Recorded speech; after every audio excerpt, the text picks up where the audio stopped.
this evening. Very excited to have you here for another one of our fantastic webinars, and what a subject to talk about this evening. So welcome to our webinar on the adolescent athlete. I won't take too much time away from our group lead, Ashley Jones, but I will go through some housekeeping with you very quickly. So just a couple of notes from us. Again, thank you for joining us.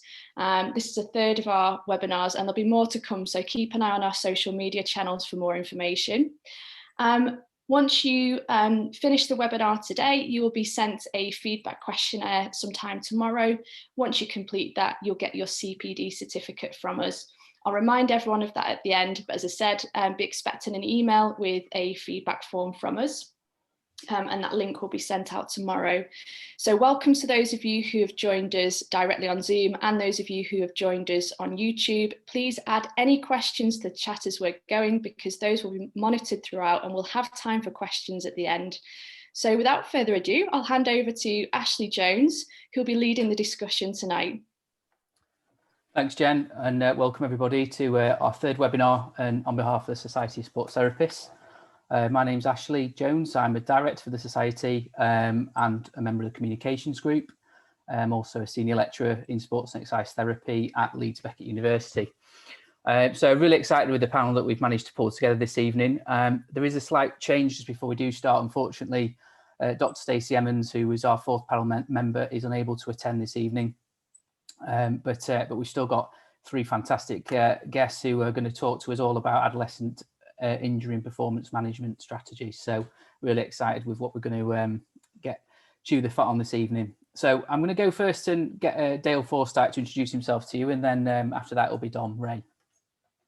Hi, I'm Dale Forsyth. I'm a member of the Society of Sports Therapists, and I've got a strength and conditioning background with CSCS. I'm a senior lecturer at York St John University in sports injuries.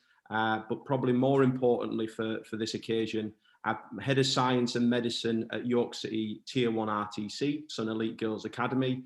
I'm also a physical performance coach for GB Goalball and have previously worked for the FA as a physical performance coach and in WSL women's football. Great stuff. Thank you, Dale. On to Dom next. Hi. So yeah, I'm a physio by background. I'm currently doing a master's in sports medicine. I've spent a little bit of time at Sheffield Wednesday originally in their academy as a physio before moving to Huddersfield Town. I've worked my way kind of through their academy, working with the under 18 age group originally, moving into the under 23s, and now my current job role is head of academy medicine there. Great. Thanks, Dom. And finally on to Paul. Hi guys, so I'm Paul Bauer. I'm the physical performance lead at Huddersfield Town Football Club Academy. Unfortunately or fortunately, depending on how you look at it, it's my 10th season now in academy football, so I've got hopefully plenty to share with you. Prior to Huddersfield, I worked with the England youth squads, before that at Barnsley Football Club. Great stuff. Thanks very much, Paul. So we've got a nice plethora of experience to draw upon this evening. So I'm going to go straight into the first question that I prepared that we're going to sort of answer in rotation. But again, hopefully this will stimulate some nice discussion and thoughts amongst the whole panel.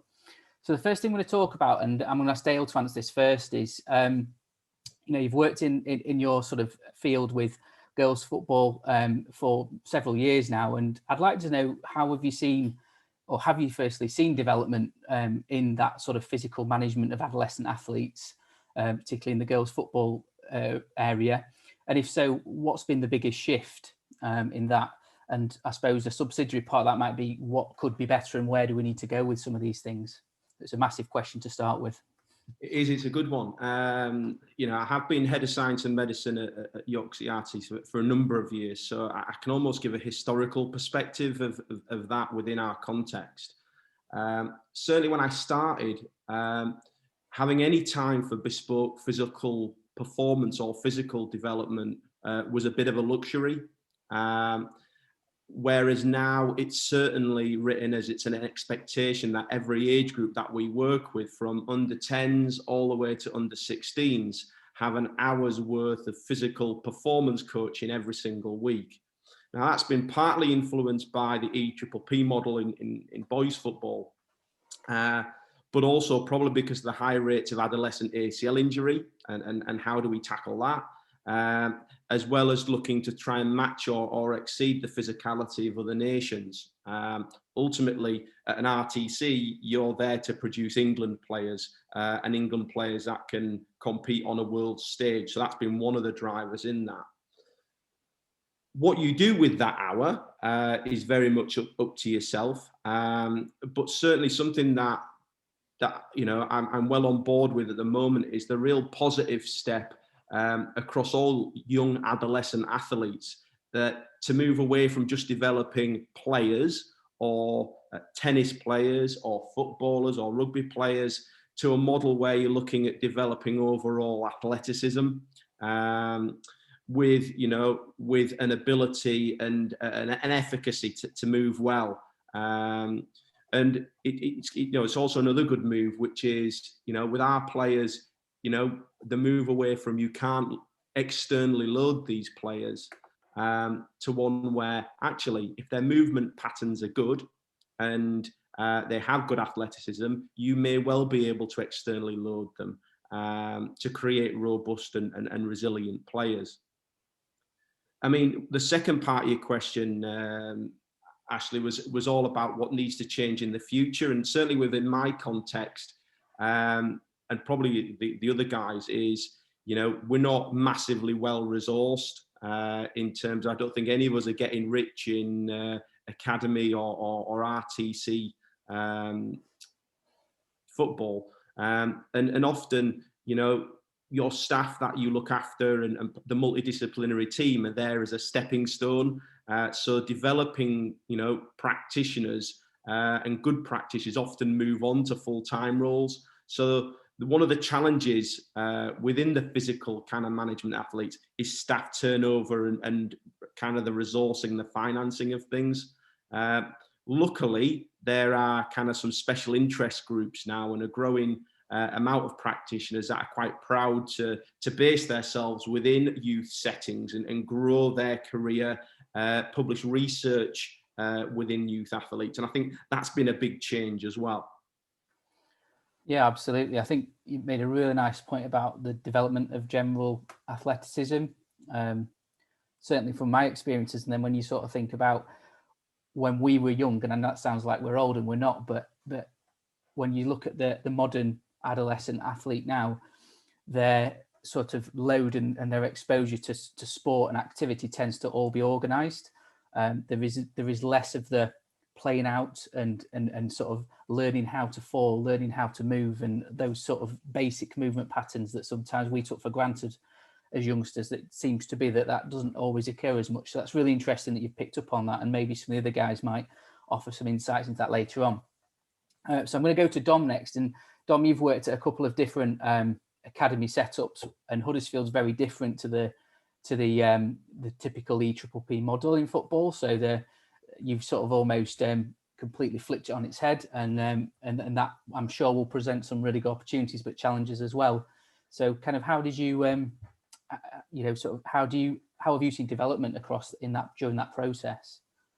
Yeah, I think when you look at if we just look at football as a whole, how football's changed over the last sort of 30 years, and as you say there, the emergence of the EPPP has started to obviously govern what clubs have to provide for athletes from a physical performance point of view and a medical point of view.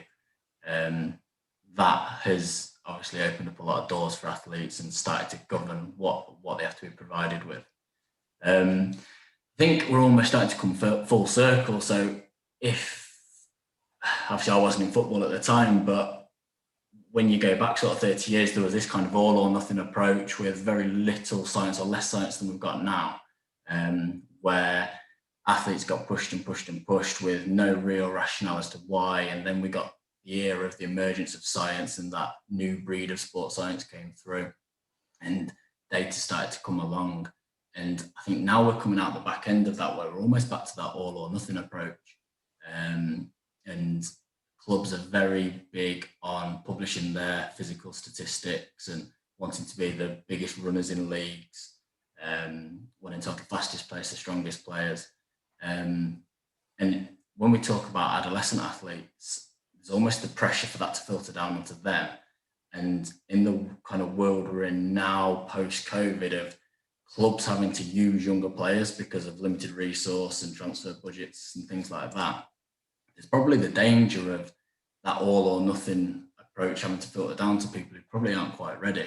And that's certainly one of the challenges that we're definitely faced with at Huddersfield Town, kind of not being governed by that EPPP. So, I mean, with a medical head on, we're kind of now living in an age a little bit where we've got to look after ourselves as much as we can as practitioners, because we can't really just accept that all or nothing approach and accept that athletes will just get filtered out if they can't do it, because kind of from a medical legal perspective, young athletes now, whereas it wasn't 30 years ago, for example, are worth so much money and carry such high price tags and on such high wages, for example, that if they break, someone has to take accountability for that. So yeah, from a governance point of view and the way I think we've come full cycle as a performance team has been really interesting. I think it's really important that there's a balance, and we kind of also don't create like a bubble wrap culture, because we're still here to produce professional athletes. But I think it could be quite dangerous with how much emergence we've had of GPS and data and all this sort of objective testing and things we can now do with athletes from such a young age. I think it can be quite dangerous that we do get into that bubble wrap culture. But yeah, that's kind of the biggest change I've started to see, even kind of in my short time in football. Great, thank you very much. Yeah, and I'm going to ask the same question to Paul and sort of ask you, going from working at Barnsley to then obviously working with the England squads as well, the junior England squads, and then into Huddersfield, where again, very culturally different. How have you seen that change or shift, and what are the key things that you've noticed as development points that can be worked on going forwards as well? Yeah, there's a number of ways you can kind of approach this question. I think the biggest thing for me, or the biggest change I've noticed, is you used to get a time slot. So effectively you'd have, well, put it this way, my first year at Barnsley when I worked there was 2 1-hour time slots for physical preparation work within the week. Whereas I think now I think about our day-to-day running at Huddersfield, and myself and Dom are fortunate to work together, but I think the physical performance, physical preparation, everything's kind of integrated into the day, the week, the month, the year. You're not fighting for gym sessions, or certainly we're not fighting for pre-activation. We're not fighting to do conditioning. It's almost, we've kind of got a bit of a free rein. I'm not sure what it's like at other academies. I know everywhere I've worked, it started off at Barnsley, as I said, with one time slot in the week. And then I kind of, year on year, I've been able to gain more and more time with the players. So I think that's one of the major changes, is it's now sports scientists, physical performance coaches, whatever the name of that person is, or people, that they're integrated into the day-to-day runnings, and they're more part of the furniture. So they get a lot more influence on the kind of day-to-day runnings. That's probably the main or the biggest shift I've seen. But I think one thing I wanted to touch on was how the actual practitioners have changed. So I've kind of, Dale touched upon staff turnover. I've seen loads of staff come through as I've kind of just been, I was at Barnsley for 4 years, and I've been at Huddersfield, this is going into my 5th season. There's been a lot of staff turnover. I've seen a lot of staff come and go. Whether that's because I scare them off or not, I'm not sure, but effectively there is a lot of changes. And I think what I'm seeing now is there's staff who are more one-trick ponies, or want to be one-trick ponies, and I still think we need to have this kind of, not jack of all trades, but an ability to do everything. There's got to be an understanding of physiology, nutrition, strength and conditioning, GPS data. It's the whole collective understanding. I think if you're just a specialist as it is, I think you miss how it all connects. And I think that's going full circle. I think we kind of, when I started off, everyone was a generalist, like jack of all trades, master of none. And then I think it's come round, and there was all these specialists, and now it's kind of these generalists who've got a real passion for one thing, and they all kind of work together as a multidisciplinary team. Yeah, so it's a question we're going to touch on later, but in some ways it sounds like there might be a bit more trust from certain members of coaching staff and things to integrate you more into decisions, which I'm going to leave that as maybe a bigger question for later, but yeah, it's a really interesting point that you made, how essentially you were at first it was a very scheduled, preempted time that you were given, and almost maybe that was very siloed into one area, whereas now you're almost given a free rein or lots and lots of inclusion in the planning. So that's, yeah, it's really interesting. Dale, did you have another point you want to raise on that before we move on? Yeah, it's just really to add to Paul's point, which is, you know, as a head of science and medicine, a physical performance coach, you can't afford to just say, this is my only piece of the pie. You have to be able to feel comfortable with data by giving kind of basic sports science support to parents, to players, to make yourself useful in that multidisciplinary team. And certainly the COVID situation that we've just come through has really stressed that, when, you know, probably teams were scrambling around going, how do we engage our athletes? You know, what do we do with it in a meaningful way? Well, actually, you know, if you're comfortable, you can get on there and you can talk about how do you prepare effectively for a game. Whether that be reducing stress, whether that be around, you know, what to eat, how do I recover from training and performance, feeling comfortable giving athletes that general advice, the performance advice, as opposed to just going, this is the only thing that I'm willing to do and can do. Yeah, absolutely. No, it's really good to think about, especially because you're in different situations and considering how you integrate. The MDT is much bigger than just the staff that work in that environment. It's the families. It's the, particularly when we're talking about adolescents, you know, the support network around them is really crucial, isn't it? So, yeah, absolutely. So if I go on to my next question, which I'm going to ask Dom to lead on this first. So I'm going to ask Dom to talk a little bit about screening, because I know he has a really some really useful points around sort of baseline screening and monitoring tools that he uses. So I'm going to first ask about it for sort of performance monitoring, so general improving performance in adolescents, which we'd expect to be mapping across periodization training. But then equally, I'd also like to, obviously, as a medic, ask about the injury side as well. So how does what sort of baseline screening tools do you use and why? Yeah, so obviously you've heard me talk on this quite a lot, and I think firstly, it's important to not think about your screening for a reduction in injury and an increase in performance as separate. I think ultimately, if you can find a way to reduce your risk of injury, performance should go up. If you're providing an athlete with more ability to train, to lift, to play, then organically their performance should go up. In terms of screening for performance, I think the most important thing is what happens on the pitch or the pool, the court, whatever their sport is. Because if an athlete has got sort of 100% availability and are performing at their sport, it's irrelevant what any data I've got says. Now, if there's someone with a stinking injury history, then yeah, it's slightly different. But what's going on in the sport will always remain the most important. So in terms of then screening for injury risk, there's really no black and white answer. And yeah, we can look at a lot of literature that will talk around the gold standard screening for different things, and it'll tell us what the most accurate and specific and reliable tests are. But I think the most important thing to consider is what is specific for your athletes in your sport, in your environment. And by that, I mean, you're not going to have the same method of screening for a footballer as you are for a netballer, as you are for a swimmer. They're going to look completely different. Likewise, it'll look very different if you're at GB level as it will if you're kind of Sunday league. So making sure that's really relevant to your context and understanding why you're screening. So obviously this question's around reduction in injuries. So if you've identified that you want to screen to try and identify some injury risks, then you need to understand what is the greatest time loss and time cost and financial cost within your setting. Because and how might that change throughout adolescence as well?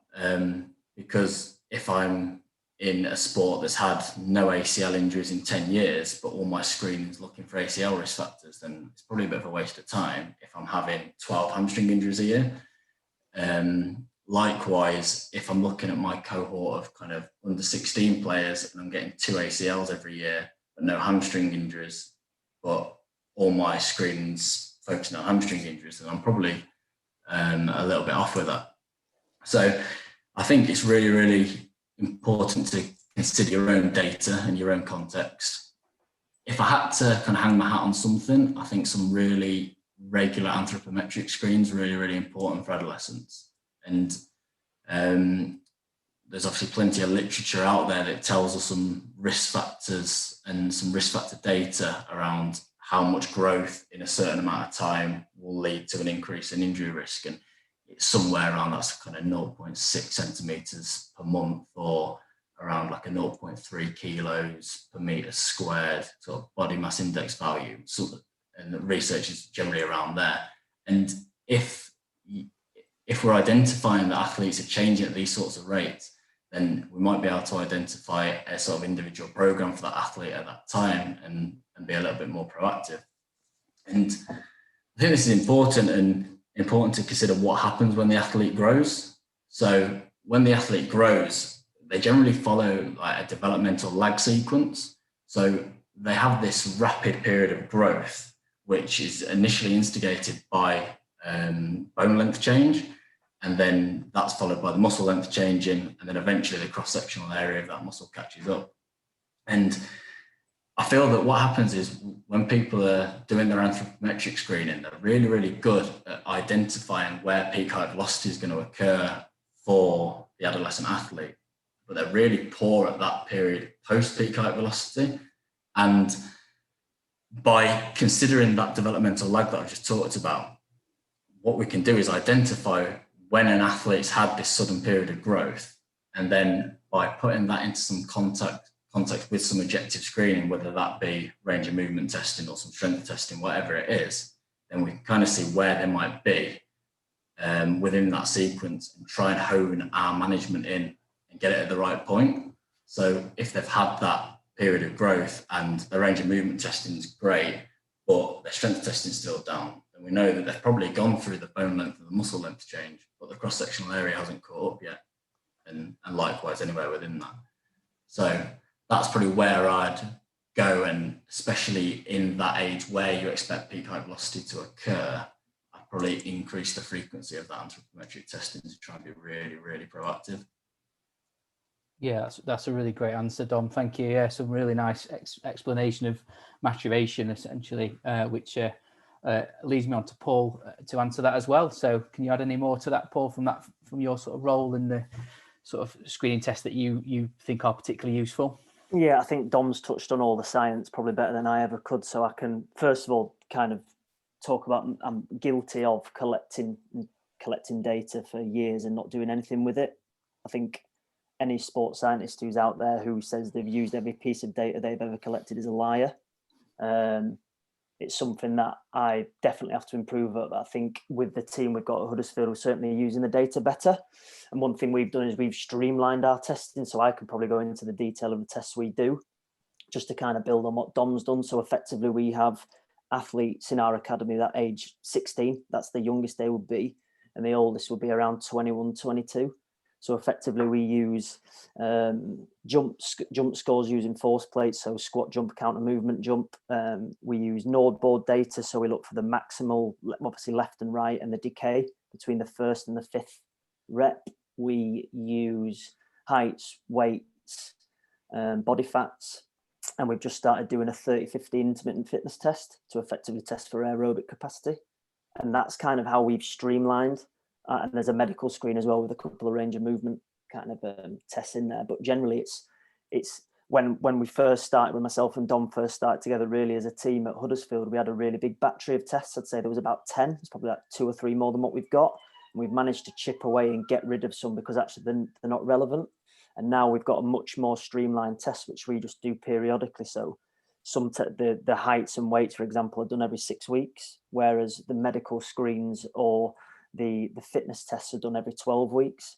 And then there's other stuff that's done every 24 weeks. So it's kind of, we have 4 time points across the year, and there's basically, X amount of tests within that kind of battery, and we just go through it. So our baselines continually change, because a 16-year-old athlete has a baseline when they come in pre-season, in 6 weeks time. But we know that baseline will change automatically the first time in full-time football. So their baselines effectively change all the time. So it is really important that we periodically test and create new baselines using a really rigorous testing battery. So that's kind of how we do it. Do we use the data well enough? Probably not, but do we use the data? I'd say we do. And I think that's kind of where my head at is with testing, is that it's probably got to be short and sharp and really concise. And then we've got to be able to use the data to inform how we're going to work with the athletes. That's probably all I've got to add on that. That's a really great point, Paul, about the constant shift of baseline, because I think whatever sport you're involved in, we're all guilty of taking a baseline for a tournament, a season, quite a large time point, really, or period, sorry, and then thinking that will do. Whereas adolescents, it's clear from what you've said that you've just got to keep moving that along, because you would expect change. You'd be worried if there wasn't change. And that's a really, really great point. Dale, how about you in terms of you work with the girls' teams? How have you sort of looked at screening and approached it? Yeah, so I think we need to sit back and we'll go, actually, there's no single one screening test that can accurately predict who's going to get injured and who hasn't. So their discriminant validity isn't great.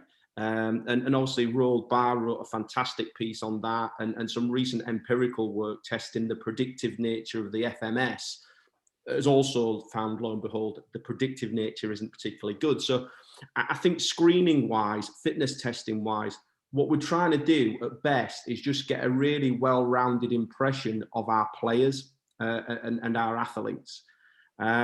Me, like Paul, it must be something to do with being in the job quite long. I get more and more frustrated with data wastage. And like I said, what works in one context may not work in another. So I guess I've employed a criteria now for data, which is, if we're going to collect data, one, it needs to be able to be shared freely with adults and all stakeholders somehow. And the second bit is, it's got to be used in the intention of instigating positive change. For years and years, I used to collect way too much. I would be doing all sorts of individual joint mobility testing. So I'd do knee to walls, I'd do the Thomas test, I'd be looking at getting the players to fill out differential RPEs. We'd do a full hop test battery with them. So now we have just streamlined what we've got. So typically what we collect now is peak height velocity predictions. We do that twice a year. I'd like to do it 3 times, but time-wise, we do it twice. We do obviously do our concussion baselines twice a year using the SCAT5 or the child SCAT. We've got a movement passport where we screen movement quality of players, looking at their fundamental movement patterns. We put them through various fitness tests twice a year, including the 30-15, the 28-meter and the 40-meter version, depending on where they are age group wise. So foundation phase tends to be the 28-meter version. Youth development phase tends to be the 40-meter version. We do the 505 change of direction, sprint tests, and then we do some jump assessments as well. Something we haven't mentioned is, and Paul hinted at it, is one of the real benefits of having this data is the baselines. So if a player does get injured, we're not relying on that injured, non-injured comparison to create an LSI, that we've got some really robust baseline data to look at intra-limb comparisons pre and post injury. And I think that just ups some of the thresholds that we use when we're returning some adolescents to sport a bit better. Yeah, well, thanks for that really comprehensive answer, Dale. Reveal it all in terms of what you do, because it's really useful for people to see that sort of battery testing. So in terms of, we'll move on to the next question. So in terms of, I'm going to ask this to Paul to start with. So when we talk about skeletal maturity and working with sort of teenage athletes, I'm going to open the Pandora's box of load management now with you. So interested to know everybody's thoughts about how we try and manage exposure or load to prevent overuse injuries that we commonly see in teenage athletes. And Dom's obviously touched on the physiology behind that, but I suppose how in your roles do you try and manage that? So on to Paul, please. It's a really difficult question. Typically, you go to me first on this one, but for me, skeletal maturity manifests its way in loads of different ways, and it impacts the way that athletes. So for one athlete will react differently to the same thing as another. It's completely individual every single time. And I think it's worth noting that adult players still have, obviously, we don't just manage load within maturing athletes. Load needs to be managed all the way through an athlete's career. Stress just changes. That's, you know, whether it's as a young player or a young athlete, growth is a major stress. Whereas when an athlete's 31, 32, age, you know, marriage, children, all these things, they're a different stress, but they're still there, and it needs to be, you know, considered all the time. But I think when we consider Huddersfield Town and the way in which we work, we're quite fortunate that the players we get obviously are 16, as I touched on earlier, at the youngest. And we've got a really understanding kind of club in the sense of late maturers. So a lot of our athletes are late maturers, and effectively the difference with load management across these players compared to early maturers is just the timeline.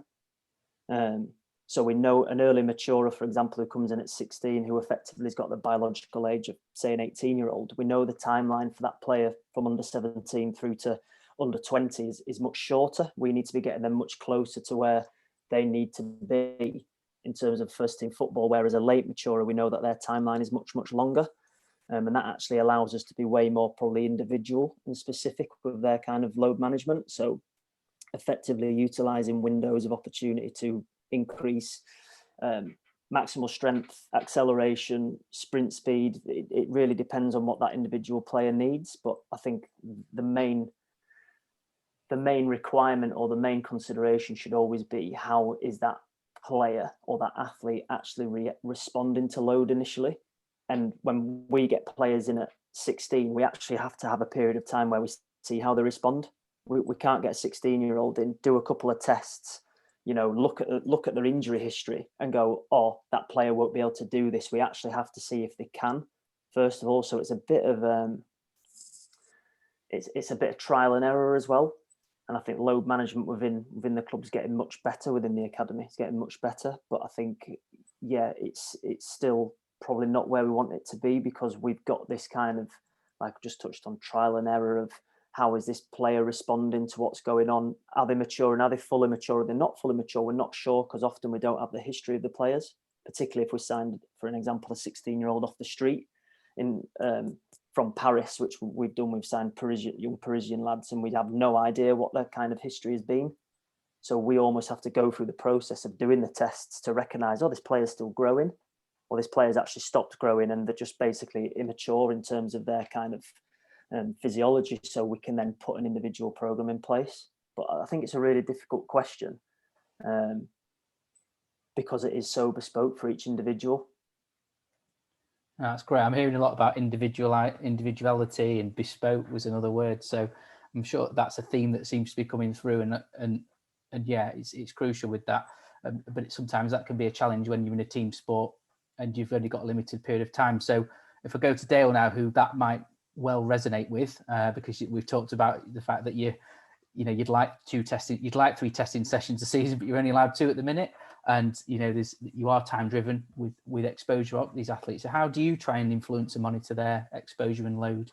Yeah, so I think the first thing is being able to at least have some indicator of where they are in terms of their biological maturation. And that comes from using some peak height velocity predictions. Luckily, I've got an excellent colleague in Jamie Salter that's recently published on this. And I would advise anyone listening to this that's interested in how do I do that to maybe pick up his recent publication, where he's actually got different formulas for the different ways we can work out peak height velocity, and maybe use that to triangulate, you know, where that athlete is in terms of their maturity offset. But I'm certainly living and breathing it. We have players from probably 8 years old in the under 10s all the way to 16. So certainly typically around 11, 12, they start hitting their growth spurt. Now, what I'd like to do is I'd like to sit here and go, we take a really, really proactive approach to managing load during peak height velocity, but I can't. And that's largely because there's a lack of a really good framework around how to proactively manage load around peak height velocity. And it's probably, and to repeat again, it's probably because the peak height velocity experience, that growth spurt, tends to be very individual.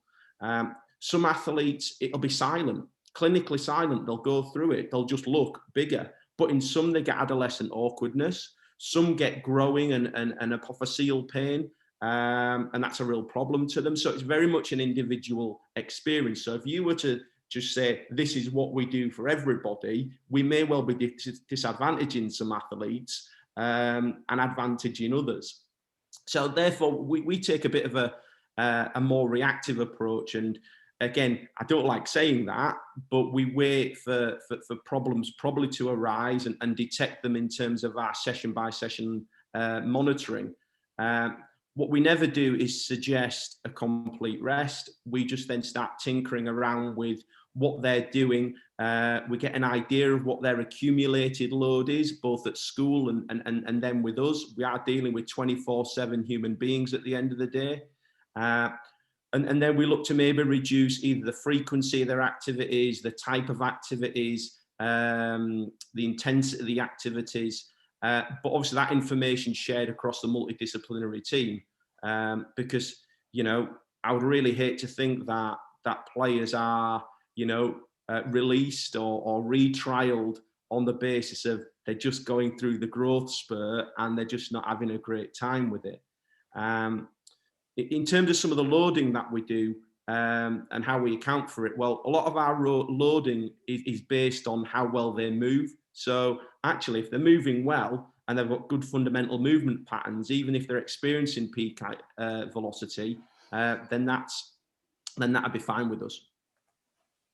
That's great. Thank you, Dale. And I think what's resonated with me there is the accumulated load idea, because again, you know, at least in Dom and Paul's situation, they do have a lot of time with these athletes and a lot of control of their sort of day, as it would be, in their week, because they're in the club a lot. Whereas in your case, they could be doing all sorts of other physical and other forms of load that equally can, when you put it all together in that accumulated weekly schedule, looks quite daunting, and there's no wonder why tissue failure takes place. So yeah, if I go on to Dom finally to add into this as well before we move on to the next question. Thanks, Dom. Yeah, I think it's important to understand that we're never going to be able to outdo growth and maturation. So as S&C coaches, as medics, whatever we are, we'll never out prehab, we'll never outlift, we'll never out rehab growth and maturation. It's going to happen. And there's nothing we can do that will get the body changing as quick as puberty will. So there's an element of us just accepting that the body's going to change and us having to work around with that athlete while still making sure they progress at their sport, because ultimately the end goal is still that they make it as an athlete as one of the goals. One thing that I really wanted to touch on, Paul spoke a lot about kind of those late developers. One thing I've seen loads of from a physio point of view is the mismanagement of the early developers. So what we see loads is early developers who are, 16, they end up playing in the under 18s because, they've got the maturation status of an 18-year-old. And then when they're 18, they're playing with the under 23s and probably still playing with the under 18s. And so on. And what happens is their load gets mismanaged and they actually miss some really key windows of development, both as a human, psychologically, because they've never been with kind of their own age, but definitely from a strength point of view. And we've seen it so many times where that 16-year-olds played under 16s and under 18s at the same time, missed all the strength block, played under 18s and under 23s at the same time, missed all that strength block. And eventually everybody becomes an adult and catches them up and they've kind of missed all the development they needed to, and everyone overtakes them. And what I've generally seen with that athlete is they've just got injured. I see it all the time. You normally get one a year, and Paul know the same examples that I've had. And when we get this mismanagement of the early developers, because they get pushed because they're just physically better than everybody else, not necessarily technically, tactically, and robustness better than everyone else. It just causes to this spiral of mismanagement, and eventually they just fall off the end. Whereas if the timeline was a little bit more patient with them, and maybe not as patient as the early developer, but just not as aggressive, then you generally get much better outcomes. That's really interesting, Dominic. Something that, talked about the late developer, but the opposite end of the spectrum where, they possibly are escalated forwards. It's really, really good to touch on that. Thank you. So I'm going to go now into a little bit of sort of psychological well-being, because I know this is an area that Dale's really well published in Reading, and I'm sure the other two panelists as well. It forms part of their sort of well-being package that they have that in place for the athletes. So I suppose I want to know sort of what strategies you put in place to manage young athletes in their psychological well-being, and particularly for the medics and even Paul, because you still have involvement in their injury management. How does that change when they become injured? And I know that's a huge question, but let's just see how much we can unpick of it as a group. So I'm going to go to Dale first on this. Dale, let us know some bits and bobs. It's a really good question, especially during what is Mental Health Awareness Week. And I probably want to start my response by, certainly within my experience, we need to recognise that, talented adolescent athletes are very different from their peers. We need to be aware of this. We need to know how they're different. So, for example, with my players, there's additional transport demands up to 1.5 hours just to get to training. The second one, you're talking about impact training commitment has on homework, on sleep, on their diet. And obviously, they can't go out or stay over at someone else's house on a Friday because they might have a game on a Saturday morning. And if they would get involved in the international setup, that becomes an even more cloudy situation. So a lot of the time, these athletes that we're working with are very different than their peers. So in recognition of that, we do work generally, and then kind of what do I do with such the injured players? So in terms of everybody, we do wellness screening on arrival. In terms of the wellness screening, this gives us two really good bits of information. How ready are they to train that night or to play in that game? But how have they responded to the subsequent session as well? So we use positively phrased questions such as how good was your sleep last night? How relaxed are you? How fresh does your body feel? So we put that together to then be able to just have a look and to be able to identify those that might not be ready or might not, for example, responded from the previous session. We have a sequence of player-facing psychology workshops throughout the season, focusing on things like anxiety, focusing on confidence, positively reflecting on the game instead of ruminating on things, which is typical of adolescents. And we advertise the correct referral pathways for for players if they are particularly struggling. We have coaches that have mental health first aid training, and we really try and foster positive peer-to-peer relationships, particularly within talent settings. There's a little bit of I'm in competition against you, or you're in my place, I've got to try and get ahead of you. And actually that can be counterproductive. And we do really try and foster good peer-to-peer relationships where girls work on tasks together, or they have to openly provide positive feedback to each other. Now, the whole kind of world is what happens to adolescents when they're injured. And obviously, adolescents are known to catastrophize when they get injured simply because they don't have the understanding or have never been through that experience before. So it's really quite challenging. And what we do is center on education, empowering them and stop them feeling isolated. So the first bit is on initial assessment. I want them to have a real sense of ownership of what's going on with them and what the journey is for them. So I want them to walk away knowing, what the issue might be, why it might have happened, what to expect in terms of time loss, the fact that rehab isn't a linear experience, it tends to be a bit up and downy, what our 6-stage injury journey is, what the criteria or hurdles they need to jump over in terms of returning to training, then returning to sport.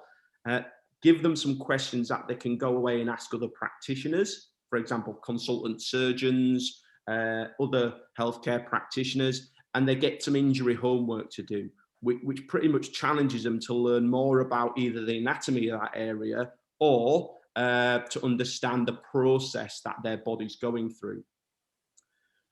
We stress very much, we want to keep seeing them. So we very much preach optimal loading, where even, for example, if they've got a lateral ankle sprain on their right leg, there's still plenty of stuff that we can do, plenty of ways to engage them throughout those sessions. We're very careful with our language, so we don't add to the catastrophizing. So rather than talking about tears or sprains or overly medicalized language, we talk in a way of things like it's a little bit angry or something's become irritated.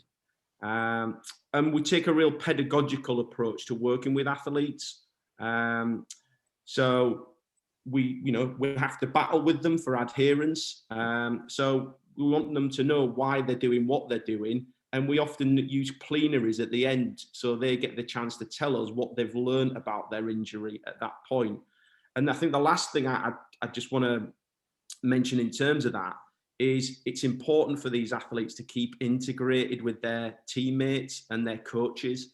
Often they're told to work away from their teammates and they'll never have any contact with their coach. And we know that's really, really important for these players that are so committed and have to commit so hard to programs. So there's loads of stuff they can still do. We use them for feeding balls in, being a bounce player, performance analysis role, leading warm-ups and cool-downs with their age group or other age groups. And it's the scheduling of when you're working with these athletes as well, so you can maintain social contact. So don't schedule your one-on-ones or your group rehab sessions on arrival where it's peak socializing time, or at the end of the evening where there's peak socializing time. And my own ethos personally is I want my injured players out on the pitch doing what they can near their teammates as soon as possible, to make them have that identity of, I'm still a footballer, I'm still part of this team, and they can have those informal conversations, which means they don't feel isolated anymore or reduces that. That's great, Dale. Thank you very much. Yeah, really useful, and some really nice strategies there about inclusion within the group, because I think, certainly when these long-term injuries take place, there's a lot of there's a big fear of isolation, isn't there? So that some of those anecdotal examples are really, really, really nice to take away. So in terms of Dom, could you sort of add some strategies that you might have with some of these long-term injuries that you might see, and sort of how you deal with the players as well, I suppose, their general well-being? Yeah, nice. I agree with a lot of what Dale said there, to be fair. He spoke a bit about identifying the pressures and everything else that's going on with that injury. I think it's really, really important that from the start they're recognised and discussed out in the open, and it doesn't become an elephant in the room. So obviously I'm generally working with players who are around that sort of 20-year-old mark, but it's important to identify that there's probably contract issues and worries and anxieties from anyone at 14, 16, 18 and so on, and get them spoken about and normalise their anxieties and get them out in the open. And one thing that we found really useful, that if there's a player who was nailed on to get a new contract anyway, and then they get a long-term injury, just bring the offer forward and just offer it them as early as possible. And if you've got a club and management that are really happy to do that, that helps loads. Now, obviously it goes the other way if it's a player who wasn't going to get offered a contract, and it becomes really difficult. But yeah, that's one strategy we've used, that if someone's got a long-term injury who was going to get a new deal, then offer it them as early as possible. And I think what Dale talked about going through the plan with them and having them as part of that plan, and always not forgetting what we learn as an undergrad, that your patient's always at the centre of that MDT as part of that holistic approach. And it's the same in sport.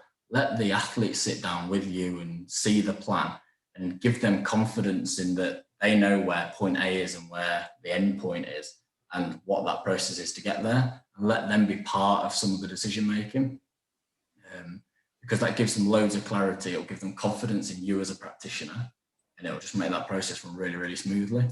When they're left in the dark and they're not sure if you know and you're not sure if they know, it's really, really difficult.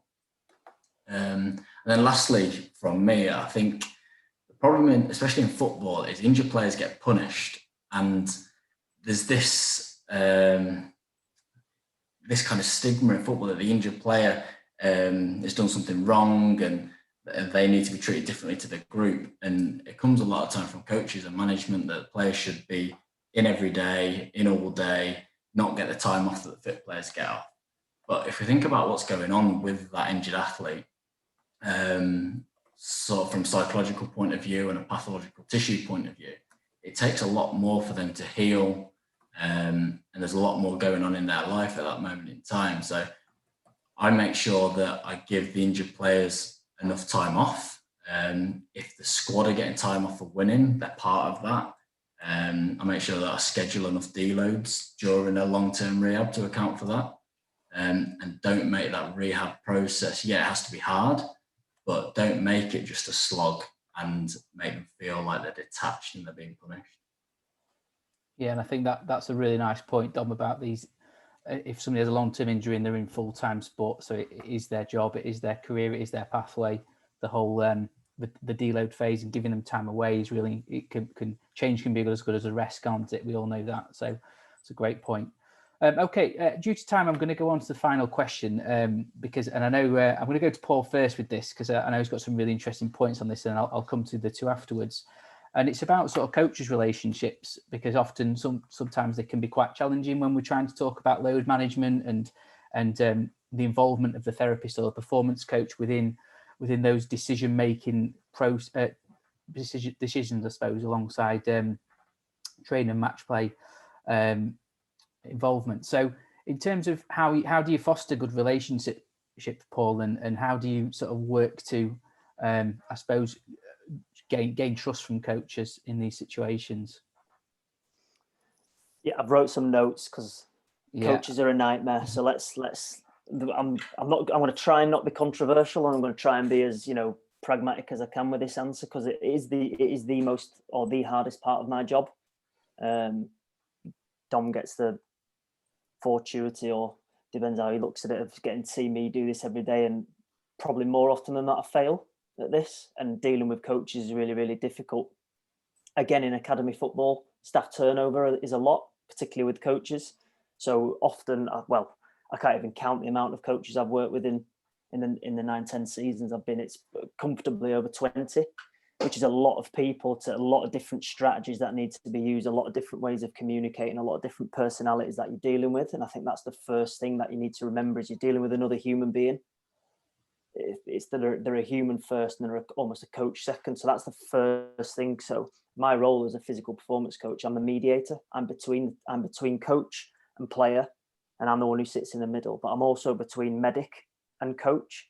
And I'm the guy who, if they want to play me off Dom, they'll come to me to try and get me to say something opposite to what Dom said, if we're talking about managing load or a player coming back from injury. So it's recognizing that I've got players trying to play off me, coaches trying to play off me, and sometimes medics as well. Not so much now, but I'm definitely that person in the middle. So if I'm not strong, or if I'm not struggle. So I think one of the first things, and the main challenge of obviously dealing with coaches, is that I'm pretty honest and open with the MDT, with the team, about what I'm going to say. So if we have a play, or we think that the current plan for this squad or this player isn't right, I will openly talk about it within our team meetings on a morning, and allow the other people within the team to come up with potential strategies to deal with that. I think that's the first thing that probably goes on. And often, probably 90% of the time, the strategies given by other people are actually different to the one that I was originally going to go with. And I think from that, we talk about the personality of the coach, the player in question or the players in question. What's the actual problem? And we almost come up with a storyline that we need to be together to go to the coach with. And you don't learn this at university. You don't learn this in textbooks. This is literally just human behavior. And it's really, really difficult. Something I've wrote down here is I toe a real fine line between being liked and disliked, between being challenging and being open, between being really protective of players and really aggressive with players in the sense of working them hard. And I toe that line. And whether I toe it well or not is for other people to say, but I definitely err on the side of being more aggressive, which is great because we've got the physios are there to be protective. That's their job. So I can always nudge and nudge and nudge, knowing I've got really, really good physios who can pull me the other way. And I think as well, one thing is I'm always pretty honest. So that openness is always there for everyone to deal with. But essentially, alignment is the most important thing. We work backwards from the game. So we know that what should the coach ideally, optimally be delivering this day? And then we use a framework and a system to go from that. And we try and control what's going on or what's being delivered from the coach using these frameworks. For example, if a coach is doing 11v11 extensive practice, it probably makes sense to sprint on that day. So that's the kind of physical performance parameter. That's what the physical preparation bit that we'll chase on that day. However, if that's an 11v11 the day before a game, there's probably a challenge that needs to be with that point. Like, are you going to leave X amount on the players if we've got a game the next day, blah, blah, blah. And you almost listen to the coach, the pros and cons of every decision they're making, understanding that it's the coach is king in that sense, and their decision is final. But I think where we've improved, certainly I've improved, is I've made the coach aware of what will happen for every single, basically, kick of the ball he gets the squad doing, whether it's positive, negative, whether it's good, bad, whether it's too long or not enough. And then they can then make their own informed decision. And I think relationships with coaches are really, really challenging. But I think always going back to that, they're a human, they're a person. And sometimes they can't be asked with me coming and going, I don't agree with that. And that's always at the forefront of my mind, is how I deal with that sticky situation, because they come daily. But how do I actually deal with that as a human to human, not as a physical performance coach to a coach? It's got to be almost like man to man or man to woman or whatever it may be. This is the situation. This is the evidence we've got in front of us. The coach goes, I'm going to do this. Fine, let's go with that. And that's pretty much the process I have. Yeah, not really got much more to add on it. It's a difficult one. There's nothing textbook about it whatsoever. That's the whole point of these things, Paul, to get to draw some non-textbooks knowledge out of you guys. And that's really important to think about getting coach buy-in. And like you say, really important point about the fact that you've worked under so many different ones and they've all got their own philosophy, they've all got their own practice and strategies, and you've got to try and almost work them out and work out how you can fit into that best you can to do your job. So yeah, some really useful points there. Thank you. Dale, I'm going to go to you next for this one, and then Dom finally. Yeah, so coaches like parents when you're working with adolescent athletes. It can either be a tremendous asset to you, or there can be a huge pain in your backside. And you know, I'm probably really lucky. I won't say the luck or judgment. I've had very positive coach relationships throughout everywhere I've worked, whether it be with the FA, with York City RTC, the gaffers in WSL football. Within an RTC football, I've got to stick my neck out and go, it's probably a unique developmental setting. There's probably less pressures than other academies because of how it's funded in terms of what its general aims are. But I certainly find coaches will only kind of drive conflict or get frustrated if, number one, what you're doing directly competes with their player contact time. And two, they don't understand what you're doing and the benefits of this. And I find, you know, if you want to instigate change, it's got to be evolution rather than revolution. And it's about, you know, sports science on tap as opposed to sports science on top. So, you know, I've worked with coaches and educated them, plenty of workshops where we've sat down. I've included them in my planning. they've included me in their planning of whatever their technical and tactical block was, so I could make sure that the physical qualities that we were working on are well aligned to that. I've sat down with coaches and I've planned their periodized week. Now that's great. That's based in an ideal world. What happens if they've got 2 games, or what happens if they suddenly get asked to do a friendly? It throws all that up in the air. So you can have good plans with coaches, but you've also got to be quite flexible and responsive to what they find. And like I said, I'm really lucky at the York RTC is because we adopt a multidisciplinary approach to planning our syllabus. So I can start knitting in physical qualities and hide them inside technical practices based on the dimensions, the time work, the recovery periods, that sort of thing. In terms of injury prevention, I get in physical performance sessions, I get the coaches to be involved, whether that's to observe, whether that's players accelerate to them and decelerate on them, whether they provide a reactive end to a drill. And my final point is really, you've got to watch your language that you use with coaches. They don't speak in a medical language or a sports science language.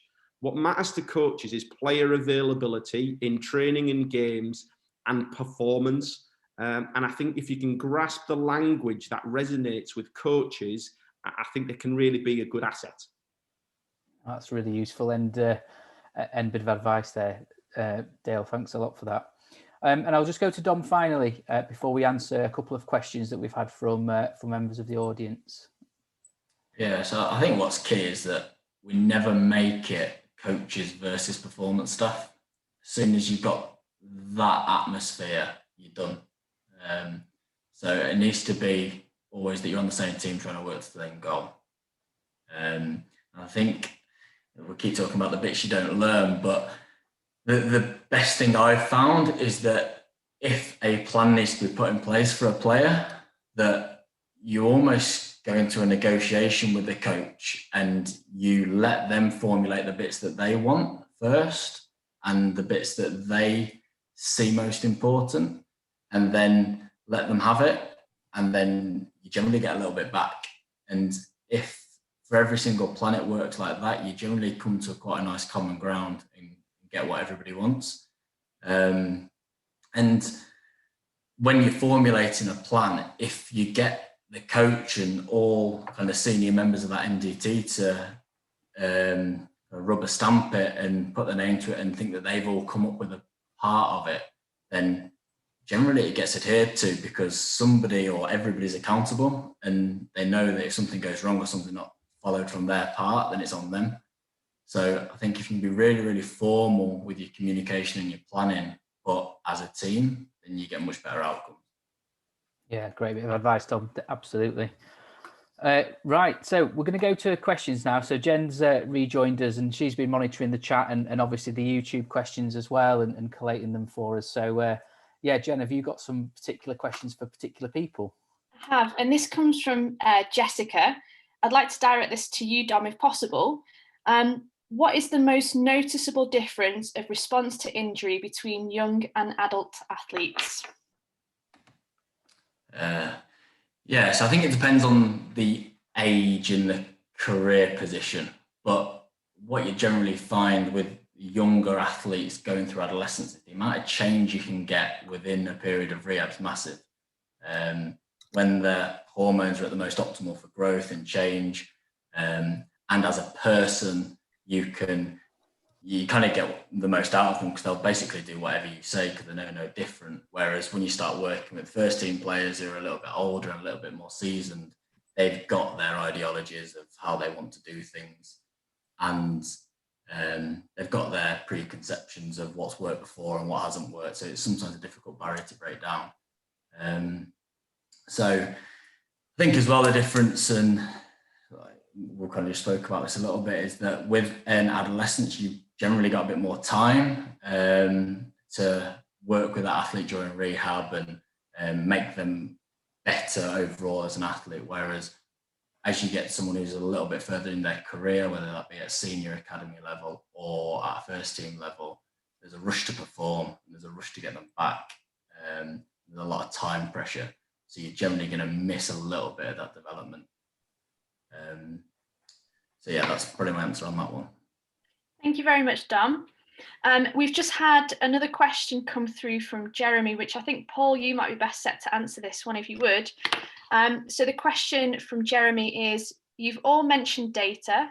Is there any drive to use your early adolescent data sets against post-career data for athletes to assess the impact of elite level sport on long-term health and well-being? That's a brilliant question. I don't know how to answer it. It's a really good research or PhD topic. I know that. Personally, no, I think the early adolescence, it doesn't really occur within our academy. So it's difficult. I think of my time at Barnsley, going back to then, there was a lot of, obviously worked with 9s through to under 21s at that time. So there was just huge pools of data and it wasn't really used. I think your bigger clubs, so clubs like Manchester City, Liverpool, Man United, I think they will have a lot of data that is being used and analysed by data analysts and stuff like that. But I can't answer that question and say, yes, we have done this, or yes, we would want to do that, because it's probably too much for us in our academy. It's a brilliant question. If I can then, can I pop that over to Dale, please? Yeah, so again, we haven't got that data, but if I can draw back on research that has looked at longitudinal health outcomes for people that have played sport, even the New England survey, which found quite damning evidence around football and heading and concussion, actually found positive health outcomes in terms of cardiovascular disease. So taking part in sport can actually protect in some ways. It's not all just kind of the kind of the doom and gloom around head trauma and early onset of dementia. And I think there has been a paper that's looked at, again, health outcomes from a career level in sport, and people who generally play sport tend to suffer less with the kind of hypokinetic diseases, diabetes, obesity, cardiovascular disease. But again, it's a very interesting topic. Thank you, Dale. And then we've just had one last question come through from Zoe. I think we've just got time to squeeze this in. And again, this is directed to you, Dale. So Zoe said, at the start, Dale mentioned including 1 hour of performance coaching per week. What does he include in this, and what would this be recommended for youth development planning? Also, how is this worked into schedules with coaching wanting all the time for their training? Okay, I mean, for the first one, it's actually a requirement of our license as an RTC that every age group will get their hours bespoke PPC a week. We run it separately, so we don't combine age groups with that. So we have an hour with the under 10s, an hour with the under 12s, an hour with the under 14s, and the hour with the under 16s. Obviously, what we do within them differs very much. So with the foundation development phase, it's all about movement quality. It's all about movement variability. There's lots of playground games, toilet tig, jumping over things, going under things, to develop that in an unstructured way to develop all-round athleticism. When they get to under 14s and 16s, that's when we can start drilling down into some particular movement mechanics that might make them move better. So how do you accelerate better? How do we decelerate? How do we change direction? What are those physical qualities that might underpin things like changing of direction or decelerating? And can we build those in around braking strength? With, like I say, so it's very dependent on the age group. And then what we try to do is you try to align that with the technical and tactical block of work that the coaches want as well. So if the coaches want to work on pressing, for instance, we know physical quality associated, that might be deceleration. Let's do some time on deceleration mechanics, braking strength, so that we get an overall package within that. Great, thank you so much. So we've just got a few minutes now. So what I'd like to do is just take the time to thank everyone for joining us this evening. We hope you've enjoyed the panel discussion this evening. There's been some really insightful discussion, and I'm sure everyone has appreciated the insights from our three guest panelists. For those unable to join us this evening, a recording will be released and we'll make that available. So we apologise for anyone who wasn't able to join us on YouTube this evening. As mentioned earlier, a feedback request will be sent out via email tomorrow. Once you've completed that feedback form, it will automatically generate a CPD certificate for you as per our previous webinars. And I suppose that leaves us with, again, just an opportunity to say thank you very much for joining us, and thank you again for our great panelists. What a great discussion. If anyone has any follow-up questions or would like to know a little bit more, please go ahead and contact us via our social media channels for the Society of Sports Therapists. Thank you very much. Thank you, everyone.